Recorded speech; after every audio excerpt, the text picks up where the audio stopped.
Welcome to SRG Insights, where we answer your questions about sales, sales management, and sales training. And today's question is, What tools and processes would you use to measure frontline manager coaching quality? That's a really great question. And, we're all looking to improve the quality of sales coaching. Sales coaching, from our perspective, has one of the highest ROIs possible. And you think about that, the reason sales coaching is so powerful is the amount of leverage a manager can drive through sales coaching. Let's say you're a sales manager with 5 to 7 sales reps, and you're able to help them either improve win rates or improve the quality of their selling skills.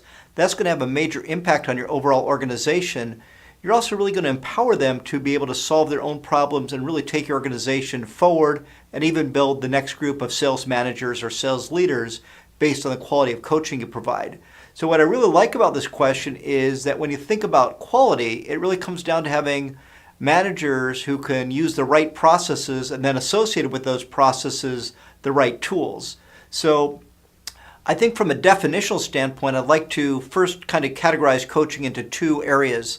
The first being what I would call skills coaching. And that's when a manager works with each salesperson on their team to improve selling skills.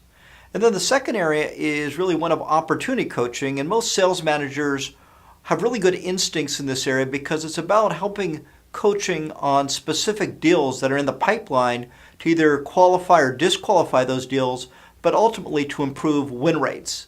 So let me start with the first one, really about skills coaching and the associated process. So think about what's the purpose of skills coaching. And the purpose of skills coaching is to improve selling skills. So we like to recommend that the first tool a manager uses is an assessment. And ideally this assessment is completed both by the manager and the sales rep.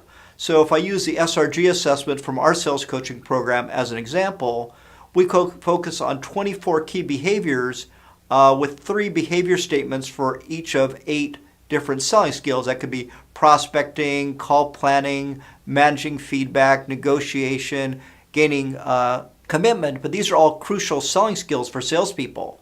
And then we have the salesperson and the sales manager each complete that assessment.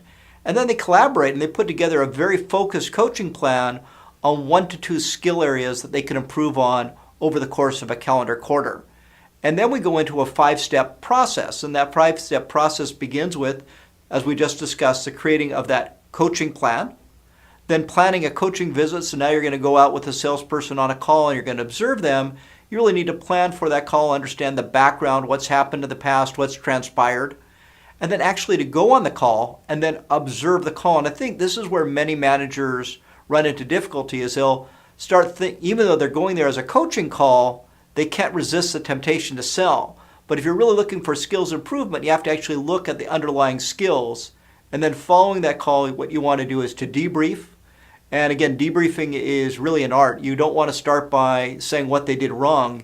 You want to offer 1 or 2 areas of encouragement, things they did right, and then really get the sales rep to analyze the call, and then you want to follow up. So there is a 5-step process, but inherent within that 5-step process are a couple of key tools that also improve the quality of coaching. Again, the coaching assessment, and then the coaching plan. And then ultimately, as these skills improve, and you see those skills improve in future calls, you want to reset those plans, again, with the sales rep, so you can focus on new skills and keep driving to improve skills and quality over a period of time.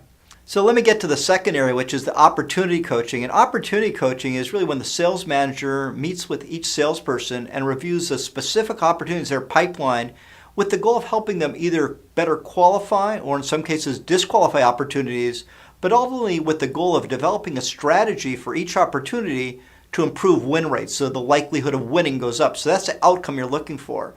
And so the process really involves 5 key questions you would ask, and these 5 key questions can be actually set up in terms of a tool or template that a sales rep would complete, possibly in advance of or following each time you meet with them to really assess whether they have a handle on the overall opportunity and really have a good strategy. And those questions are as follows.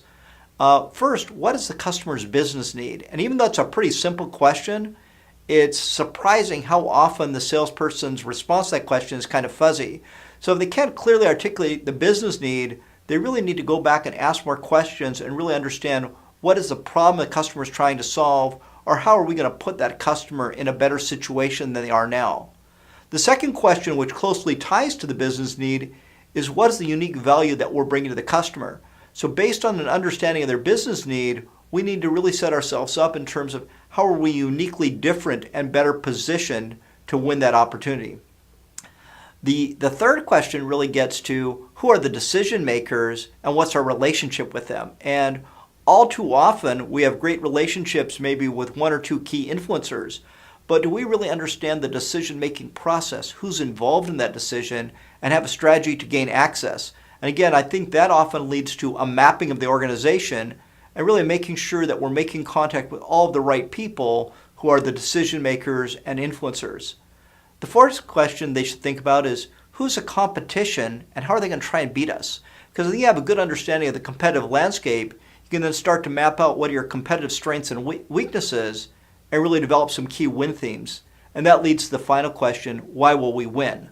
And I think when they can articulate to you with confidence why you're going to win, then you're going to really see that they've done the other 4 steps well. So again, we've talked about a 5-step process for skills coaching and the associated tools, talked about a 5-step questioning strategy for opportunity coaching and an associated tool.